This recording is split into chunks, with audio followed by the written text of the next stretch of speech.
Alright, so fixing the cruise control problem on my 83 Mustang GLX. So I thought I'd do a real short video because for about the first 2 years that I owned this car, the cruise control didn't actually work in this car.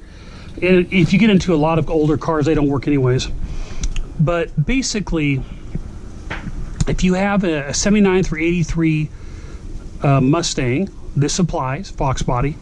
If you have a high output carbureted Mustang V8 from 84 to 85, these instructions would apply.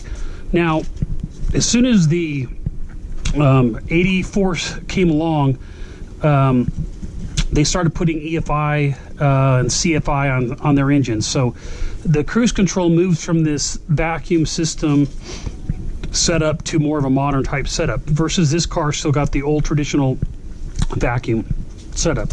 So say you have a 79 through 83 or again 84, 85 V8 high output with a carburetor, and your cruise control isn't working. There's several things you would check.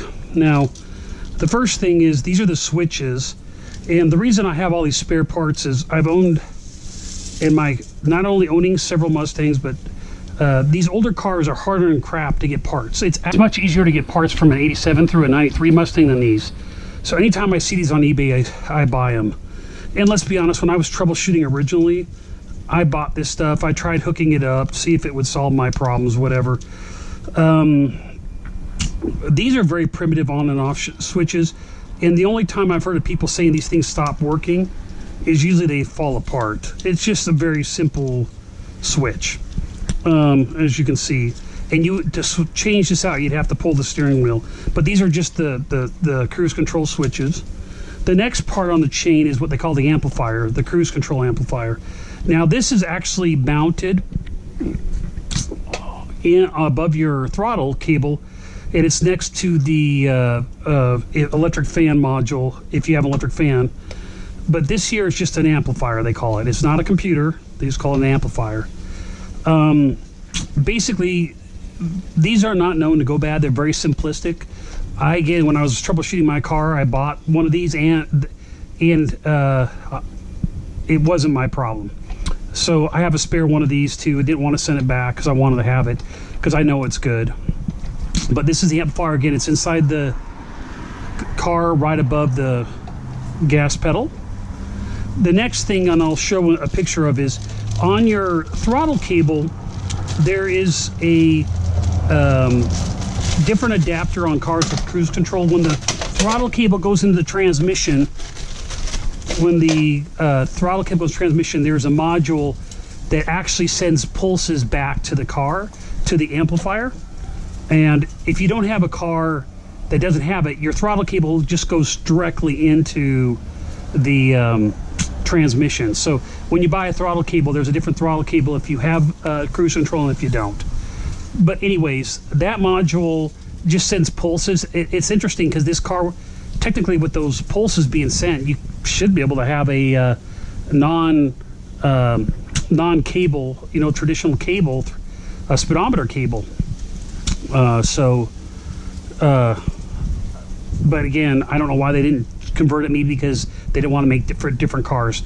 So again, I'll show that a video on that, but where that's located. That would be the other thing to go bad. That piece is almost impossible to find as well. I would say that it's not going to go bad. Those pieces don't go bad on modern cars hardly ever, so I doubt it would be it. The thing that almost always goes bad in the next piece is the servo here.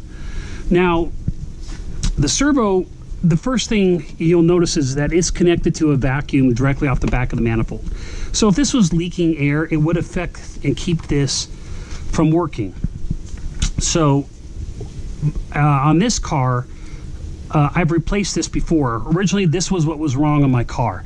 Well, it stopped working again because, like an idiot, when I raised the engine, you can see the cable here is all jacked up, and that's because I pulled it out. I should have disconnected this when I raised the engine, and I didn't. So I ruined the servo, and these are like $100. So it was a $100 mistake on my part. But basically I have a replacement part here, and as you can see, that wire cable shouldn't be moving around like that. That's the wire cable here. See how it doesn't move around, and see here how it's actually came out. That's what happens when you pull on it. So I'm going to replace the servo. This is a rebuilt Ford, actual model, correct model for the car. So these are not horribly hard to replace. But anyways, these are the common components that go bad. Again, the servo, which 90% of the time it's a servo that's bad. So there's a good chance if you have a problem, this is going to be what you're replacing.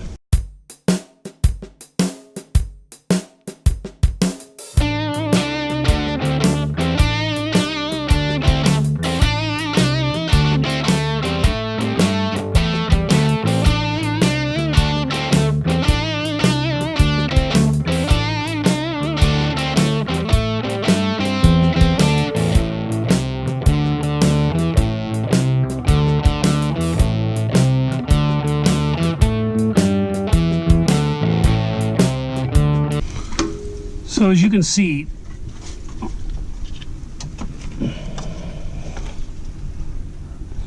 there's this connector that goes to the, and then this one here. These, I mean the vacuum hoses, those two have to be connected. If these ever become disconnected, it will not work. So all the servo does is it's a vacuum seal, and it simply just pushes on the accelerator from here to engage your cruise control. Again, very primitive compared to most systems now. And it's not uncommon that that they'll get a little finicky from time to time. So it's just basically a cylinder in there that moves this, and it'll stop engaging after a while. So again, I'm gonna go ahead and replace it. It's not horribly hard to do this, but the only thing you really have to do is remove the two screws here, disconnect the chain, and you're good to go on this.